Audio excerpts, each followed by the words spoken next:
Hi guys, I'm making this video because I've had a lot of people ask me how to do letters for posters and things like that. Obviously at the moment people are doing lots of thank you posters and they're struggling a little bit on how to do the letters on them. So I'm going to go through the basics. All the letters that you see, they're made up of shapes, and it's about chopping them up into shapes. So for this you will need a pencil, a rubber, a pen of some sort, or you can have another pencil to go over the top. I'm going to use a pen to go over these lines, and that's about it. What I'm going to show you are the way the letters are put together, so that it can help you draw the letters for your posters. So if I show you these, here are all the elements that we need to make the letters up. All of the thick bits I'll use as sort of a template. I'm not saying that you need to cut these things out like this. This is not what you need to do. It's just to help you with your drawing and your making of the letters. So you can see here that I've drawn a rectangle on my piece of black paper. The reason for that is because all the letters need to fit in there, so it's a guide. I've also very faintly marked the centre point of that line, which will help me arrange things in the right order. What I'm going to do is go through the letters of the alphabet. And as I start, I'm going to, you can pause the video so that you can see them as we go along. Okay, so the first one, A. Nice and easy A, you only need 3 elements, 2 pieces like that and 1 across there. If you get that in the middle, like that, looking good. B. Again, 1 rectangle on the side. You can have 2 small arches, but it looks a bit weird to me. My better idea is to have a slightly bigger one. You may notice though that the big one, it fits halfway across there, and a small one on the top. The small one I'll put so the bottom of the curve goes to the top there. So that is B. The next one, C. This is where I use an oval shape. Basically, make an O or an oval shape with a hole in the middle and cut a piece out. C. D is really cool. It's half a C. Obviously you don't need quite so much on the other side, so D. Easy peasy.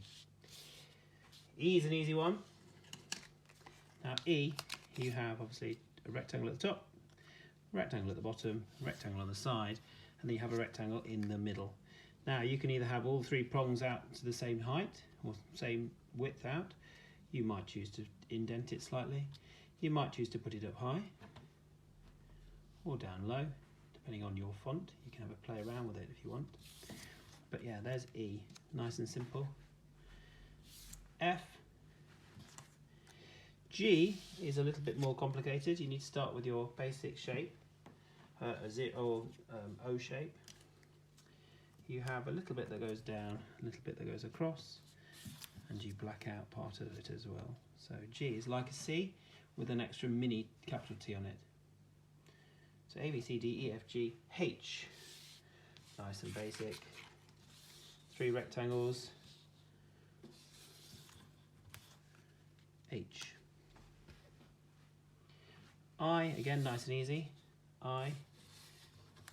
You'd have an eye like that, just a rectangle, or an eye like that with 2 small rectangles.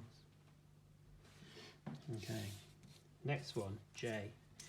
Now you may notice with my B, this is actually the right width to go on this and fit in the square, and a J is basically that, a rectangle on the top. K, you start with the stick on the side, so 1 rectangle that way. Now this is where it gets quite interesting. If you take a rectangle, chop the end off, make a trapezoid actually, you can put that into one corner, another one in the other corner, and you get your K. And it's filling up that rectangle. B, C, D, E, F, G, H, I, J, K, L. Another easy one. 1 that way.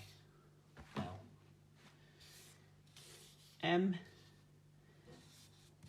There are lots of ways to do an M. Some people like to go all the way down to the middle. Easiest, quickest way. It's nice and simple like that.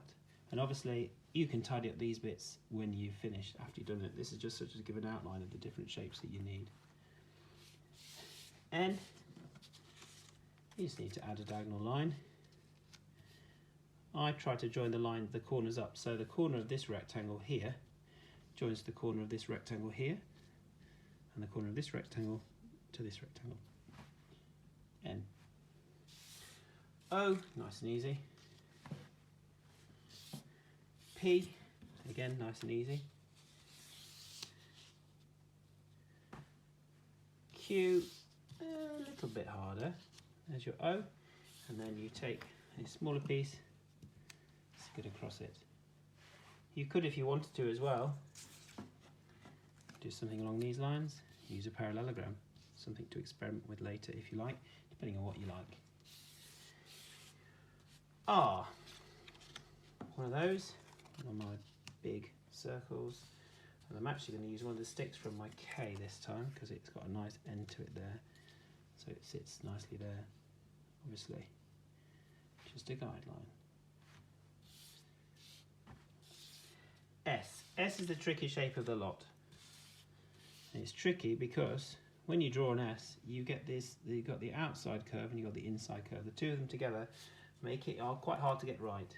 So, it isn't that hard if you think about it in two semicircles and then a little diagonal line.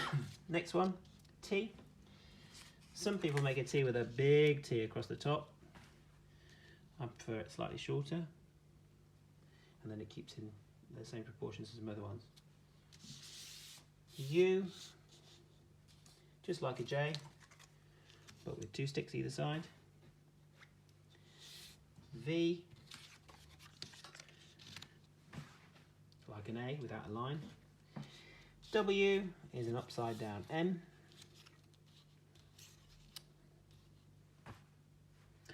X, you need the two diagonals. Y, there are two ways of doing a Y. You can do one like that.